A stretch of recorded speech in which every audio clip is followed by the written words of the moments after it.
Hello, everyone, and welcome to this week's edition of A Slice of History with the Butterfly Princess. This week, I'm reading you an article from the January 2025 edition of the BBC History magazine.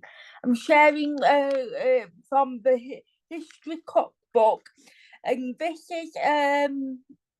recipe is from to create medieval Sambocade. Now, this is sort of a medieval answer to a cheesecake.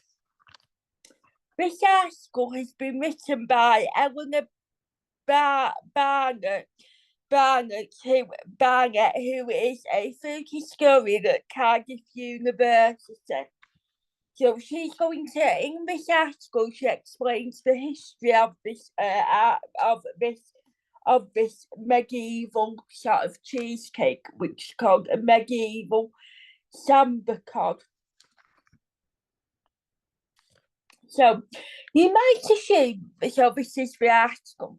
So you might assume that the rich and creamy cheesecake so popular in the UK hails from New York, but the ancient Greeks have a good claim to its invention. A source from Greece written in AD 230 describes mixing cheese, honey, and wheat flour, and legend has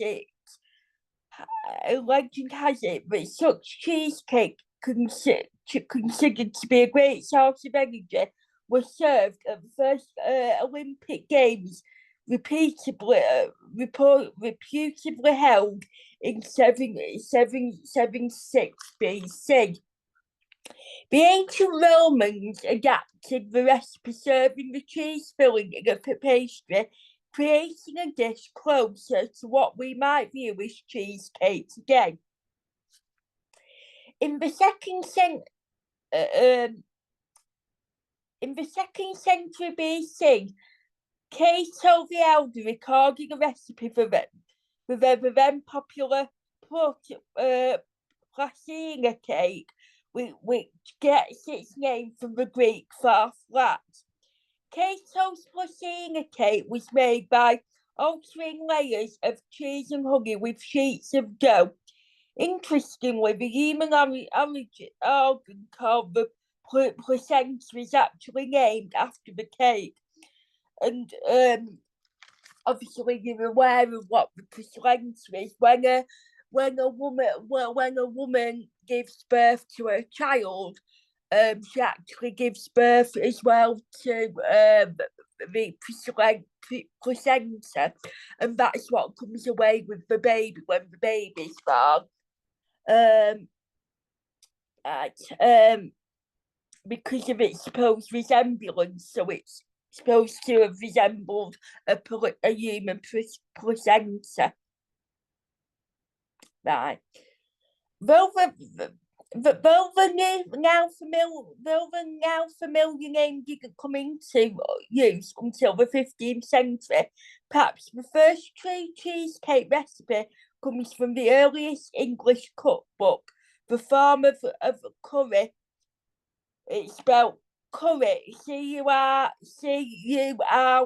It's from the Old French meaning cookery, and it was compiled around the year of 1390. The recipe for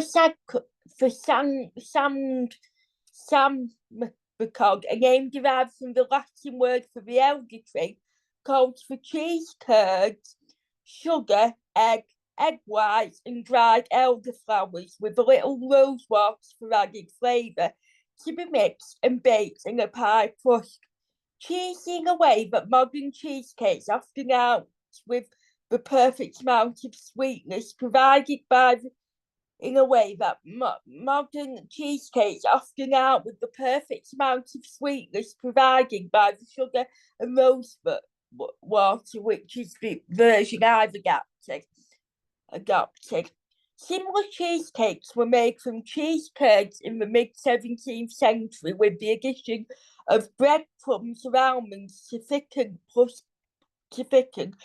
extra flavouring such as nutmeg and a little cream. The cheesecake so widely enjoyed today is, however, a much later American invention made with cream cheese and a crushed graham cracker or biscuit base. Cream cheese was and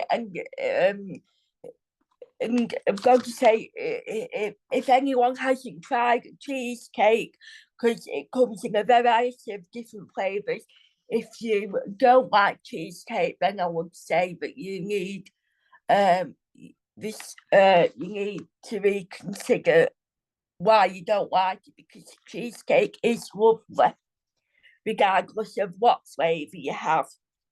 Cream cheese was invented in 1872 by New York dairy farmer William Lawrence while trying to recreate the popular French soft cheese Nuffere. Lawrence took his creamy version and went into business with a cheese distributor who named the new product Philadelphia cream cheese, a marketing ploy playing on the city's reputation for high-quality dairy products. Graham crackers were also invented in the 19th century by American clergyman and health reformer Sylvester Graham, who advocated for a plain diet lacking the flavours and textures that he feared would inflame lust. Only in the 20th century did the unlikely pairing of cream cheese and graham crackers come together in the form of the New York cheesecake, a delicious indulgence that certainly would not have gained Graham's approval.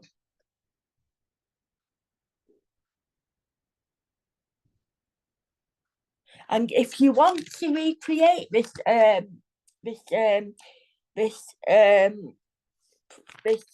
medieval cheesecake, you will need following ingredients: 185 grams of plain flour, 2 teaspoons of caster sugar, pinch of salt, 115 grams of cold unsalted butter, 2 to 3 teaspoons of very cold water.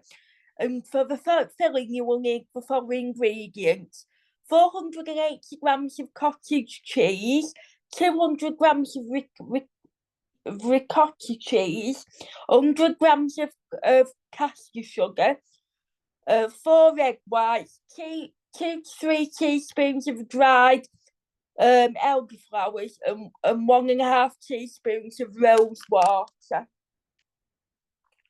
And it takes about roughly 3 hours to make, and it serves between 6 to 8 people. So that concludes this week's edition of A Slice of History with the Butterfly Princess. Hope you've enjoyed this week's instalment. I hope you can join me next week for the next week's instalment, where we will be sharing articles from the February 2025 edition of the BBC History magazine. But until then, take care, have a lovely rest of your week, and I will see you again very soon. Bye for now.